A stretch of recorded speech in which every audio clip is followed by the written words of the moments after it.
I came out here to just clear my mind. I have been feeling so mentally exhausted. Ducky, the little duckies, hold on. Can you guys see them? Oh wait, where did they go?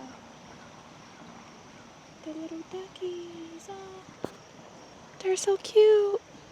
I don't know, man. I think my mind is mentally exhausted because I'm just a natural overthinker. And I feel like I have to make some really big decisions. And I never want to make the wrong decision, you know? I always want to go to God about whatever I need to do, big or small. And it's like sometimes when we know we have to do things and you know you have to go to God, it's like you have to mentally prepare yourself for whatever God tells you to do. And I think that's like one of the biggest things that has been holding me back because I'm scared, you know? I am scared. But I don't know. I just got to really up my faith because I know God has never steered me wrong in any time that I've had to make decisions, you know? So, yeah. Like, have you guys ever been so mentally exhausted, like you just want to just put a pause on everything? Like, you wish you could just, like, turn your brain off? That's how I'm feeling right now. Like, I wish I could just turn my brain off. And it's like, you ever been in a season where you're going to God on direction and He's not saying anything? So you know you have to be still. But it's so hard to be still when you're just such an anxious person, you know? And it's just like, you get weary sometimes because it's just like, okay. Like, literally imagine God telling you to sit right here on this rock and don't move. I'll come back. And you're like, well, what time are you going to come back? He's like, I'll come back. And you're like, well, what am I supposed to do while I'm waiting on you? He's like, I'll come back. So you're just sitting here. I'm just sitting here. That's how I feel. Like, I'm just sitting here.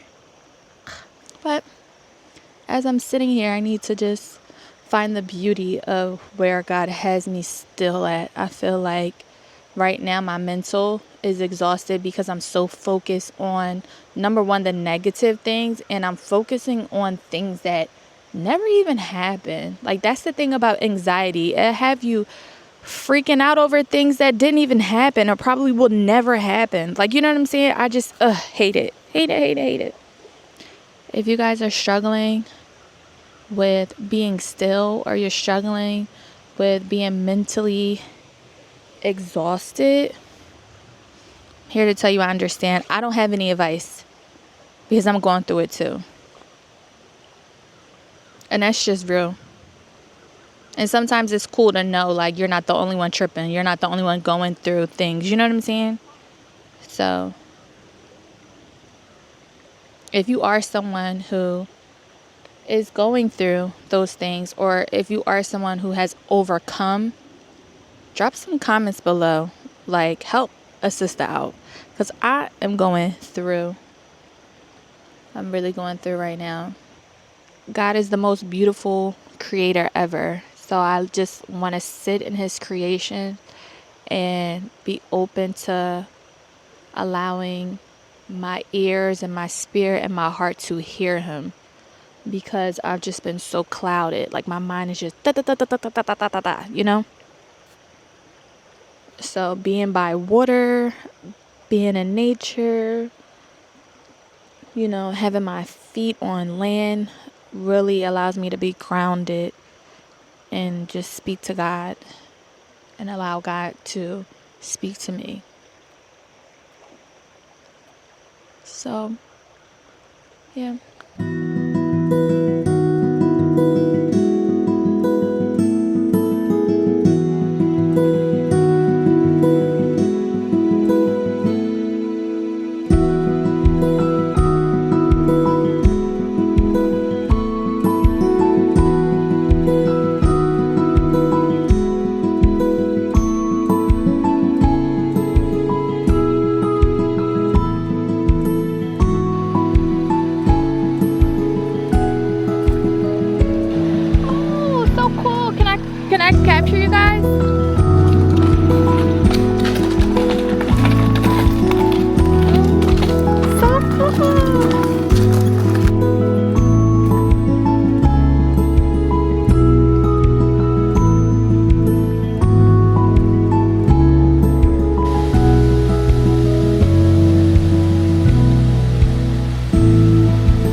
As I was walking, I put on one of my gospel playlists. It's called Lord Hear My Cry, and I actually haven't listened to it in a long time, and I put it on shuffle. I've walked 2 miles so far, and each song that played was telling me that it will be glory after this, that God is going to work it out. Like literally every song.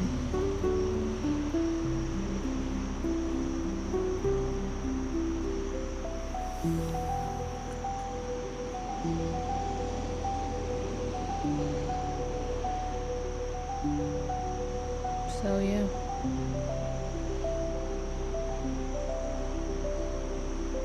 I just pray that God can show me what to do while I'm waiting, you know?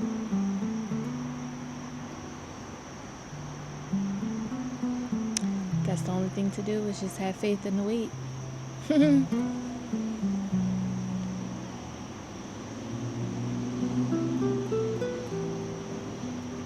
Yeah. Glad I came out here.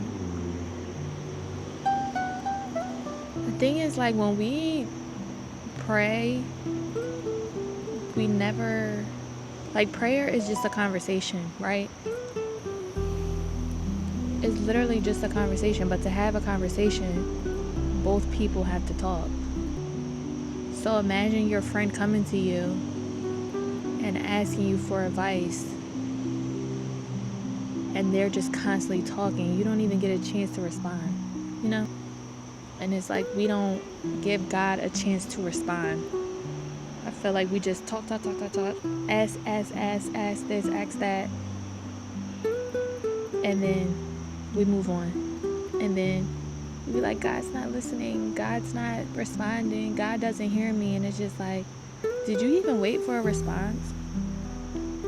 A good analogy is your parents have given you a direction, and you're constantly asking them the same thing, and so they stop responding because they're still waiting for you to follow the last instructions. That's what it is. Your parents give you instructions, and you're constantly asking them, what's the next thing, what's the next thing, what's the next thing? And it's like, you didn't even follow the last instructions that I've given you. Why are you asking me for step 5 when I'm still waiting for you to do step 2?